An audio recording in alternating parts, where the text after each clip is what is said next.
ओम नमः शिवाय। शिव जी सदा सहाय। ओम नमः शिवाय। गुरु जी सदा सहाय। जय गुरु जी। शुक्राना गुरु जी।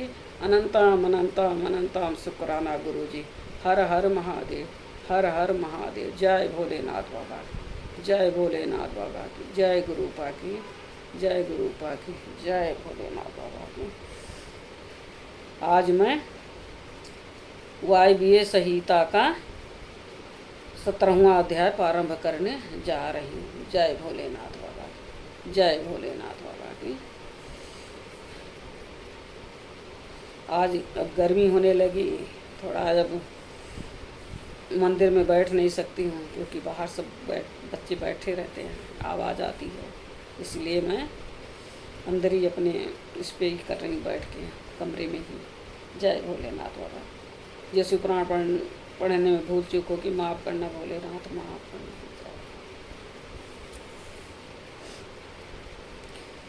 षड्ध्याय शोधन की विधि। उपमन्यु कहते हैं, यदुनंदन, इसके बाद गुरु शिष्य की योग्यता को देखकर उसके संपूर्ण बंधनों का निवृत्ति के लिए षड्ध्याय शोधन करें। कला, तत्व, भुवन, वर्ण, पद और मंत्र, ये ही संक्षेप से छह अध्याय कहे गए हैं। निवृत्ति आदि जो 5 कलाएं हैं उन्हें विद्वान पुरुष कलाध्या कहते हैं। अन्य 5 अध्याय इन 5 कलाओं से व्याप्त है। शिव तत्व से लेकर भूमि पर्यटन जो 26 तत्व है उनको तत्वाध्वा कहा गया है। ये अध्वा शुद्ध और अशुद्ध के भेद से 2 प्रकार के हैं। आधार से लेकर उन्मना तक भुवनाध्वा कहा गया है। ये वेद और उपवेदों को छोड़कर 60 हैं। रुद्र स्वरूप जो 50 वर्ण हैं उन्हें वर्णाध्वा की संज्ञा दी गई है। पदों को पद्वा कहा गया है, जिसके अनेक भेद हैं। सब प्रकार के उपमंत्रों से मंत्रवाध्वा होता है, जो परम विद्या से पर्याप्त हैं। जैसे तत्वनायक शिव की तत्वों को में गणना नहीं होती है, उसी प्रकार उस मंत्र नायक महेश्वर की मंत्रध्वा में गणना नहीं होती।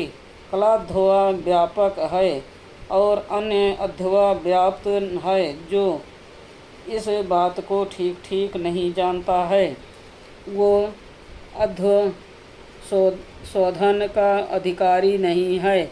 जिसने 6 प्रकार के अध्वा का रूप नहीं जाना, वो उसके व्यापक भाव को समझ ही नहीं सकता है। इसलिए अध्यायों के स्वरूप तथा उनके व्यापक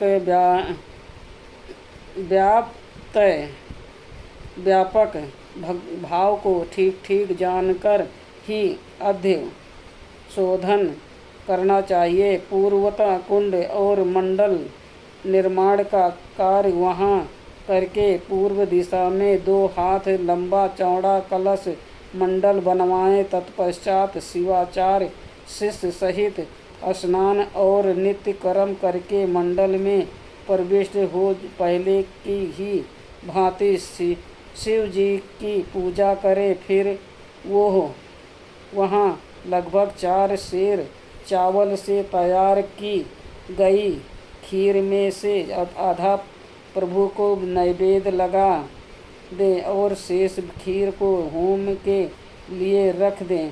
पूर्व दिशा की ओर बने हुए अनेक रंगों से अलंकृत मंडल में गुरु 5 कलशों की स्थापना करें। 4 को तो चारों दिशाओं में रखें और एक को मध्य भाग में। उन कलशों पर मूल मंत्र के नमः शिवाय इन 5 अक्षरों को बिंदु और नाद से युक्त करके उनके द्वारा कल्प विधि का ज्ञाता गुरु ईशान आदि ब्रह्मों की स्थापना करें। मध्यवर्ती कलश पर ओम नमः ईशानाय नमः ईशानम स्थापयामी कहकर ईशान की स्थापना करें। पूर्ववर्ती कलश पर ओम मम तत्पुरुषाय नमः तत्पुरुषम स्थापयामी कहकर तत्पुरुषम की दक्षिण कलश पर ओम शिव अघोमराय नमः अघोरम स्थापयामी कहकर अघोर की वाम या उत्तम भाग में रखे हुए कलश पर ओम वामदेवाय नमः वामदेवम स्थापयामी कहकर वामदेव की तथा पश्चिम के कलश पर ओम यम सदो जाताय नमः सदो जातम स्थापयामी कहकर सदोजात की स्थापना करें। तदंतर रक्षा विधान करके मुद्रा बांधकर कलशों को अभिमंत्रित करें। इसके बाद पूर्ववत शिव अग्नि में होम आरंभ करें। पहले होम के लिए जो आदि खीर रखी गई थी उसका हवन करके शेष भाग शिष्य को खाने के लिए दें। चपले की भांति मंत्रों का तर्पणांत कर्म करके पूर्णाहुति होम करने के पश्चात प्रदीपन कर्म करें। प्रदीपन कर्म में ओम हूं नमः शिवाय फट स्वाहा ओम हूं नमः शिवाय फट स्वाहा का उच्चारण करके कर्मा है। हृदय आदि अंगों को तीन आहुतियाँ देनी चाहिए। अंगों में हृदय, सिर, शिखा, कवच, नेत्रात्रय और अस्त्र इन छह की गणना है। इनमें से एक एक अंग को 3-3 बार मंत्र पढ़कर 3-3 आहुतियाँ देनी चाहिए। इन सबके स्वरूप का तेजस्वी रूप में चिंतन करना चाहिए। इसके बाद ब्राह्मण की कुमारी कन्या के द्वारा करते हुए सफ़ेद सूत को एक बार त्रिगुण करके पुनः त्रिगुण करें। फिर उस सूत्र को अभिमंत्रित करके उसका एक छोर शिष्य की शिखा के अग्रभाग में बांध दें। शिष्य सिर ऊंचा करके खड़ा हो जाए। फिर उस अवस्था में वह सूत उसके पैर के अंगूठे तक लटकता रहे। सूत्र को इस तरह लटकाकर उसमें सुषुम्ना नाड़ी की संयोजना करें। फिर मंत्रयज्ञ गुरु शांति मुद्रा के साथ मूल मंत्र से 3 आहुतियाँ का होम करके उस नाड़ी को लेकर उस सूत्र में स्थापित करें।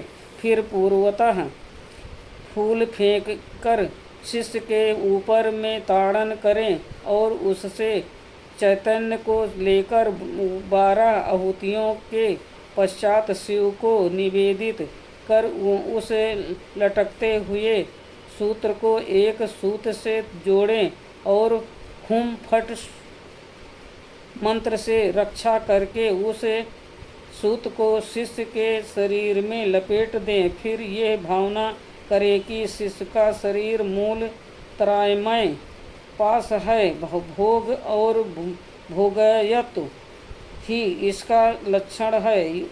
यह विषय इंद्रियें और देह अधिकाजनक है।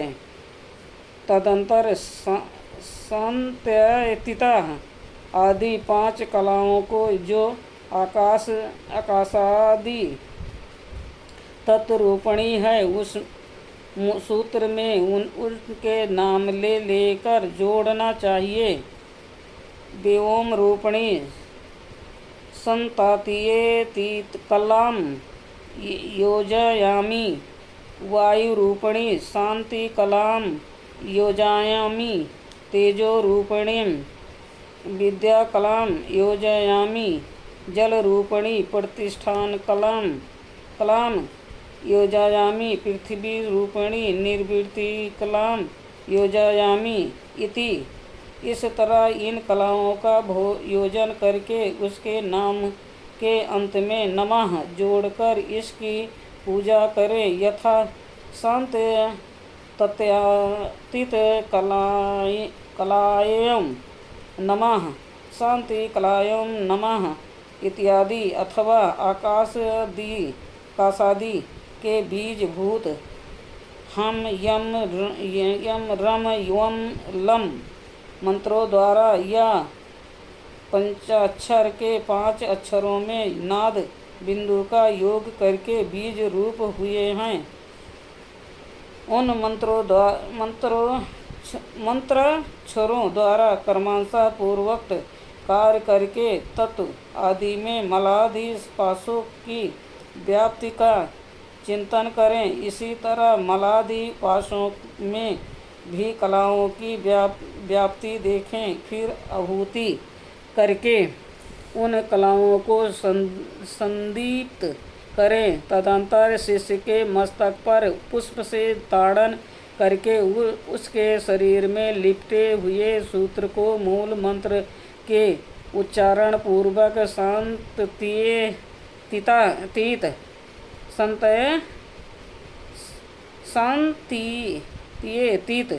पद को अंकित करें। इस प्रकार कर्मांशा शांतितीत से आरंभ करके निर्मित कला पर्यंत पूर्वक कार्य करके 3 आहुतियाँ देकर मंडप में पुनः शिव का पूजन करें।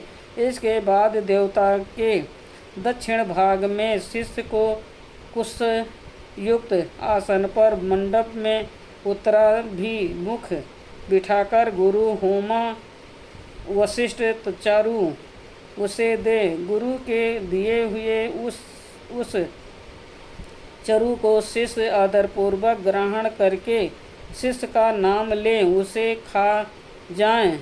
फिर 2 बार आचमन करके शिष्य मंत्र का उच्चारण करें। इसके बाद गुरु दूसरे मंडल में शिष्य को पंचगव्य दे।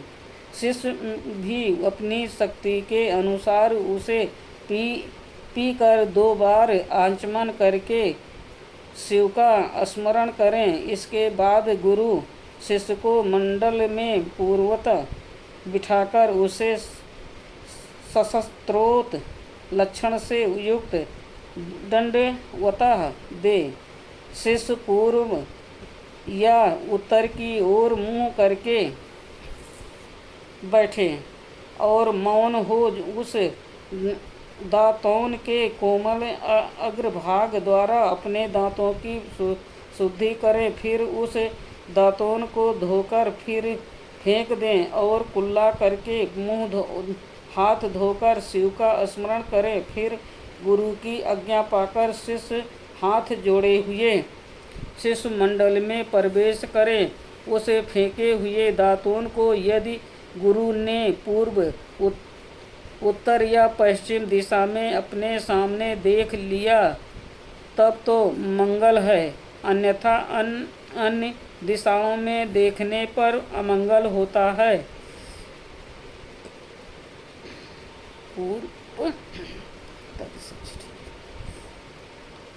यदि निंदित दिशा की ओर वो दिख जाए तो उसके दोष की शांति के लिए गुरु मूल मंत्र से 108 या 54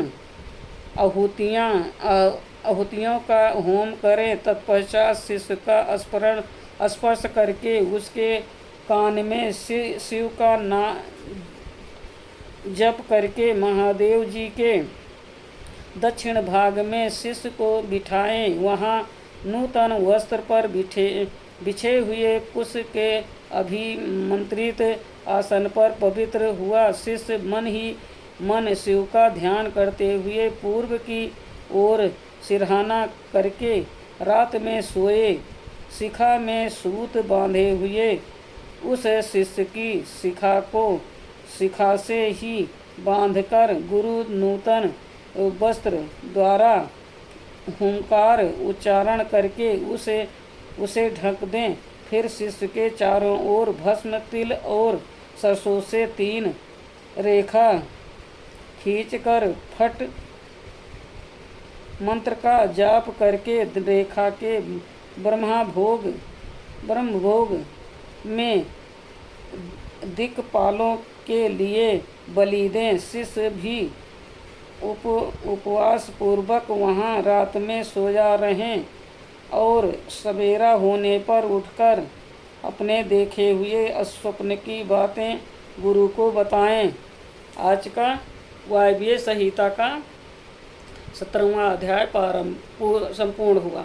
ओम नमः शिवाय। शिव जी सदा सहाय। ओम नमः शिवाय। गुरु जी सदा सहाय। जय गुरु जी। शुक्राना गुरु जी। अनंतम अनंतम अनंतम शुक्राना गुरु जी। हर हर महादेव। हर हर महादेव। जय भोलेनाथ बाबा की। जय भोलेनाथ बाबा की। जय गुरु जी की। जय गुरु जी। जो शिव पुराण पढ़ने में भूल चूक हो गई माफ़ करना प्रभु, माफ़ करना। जय।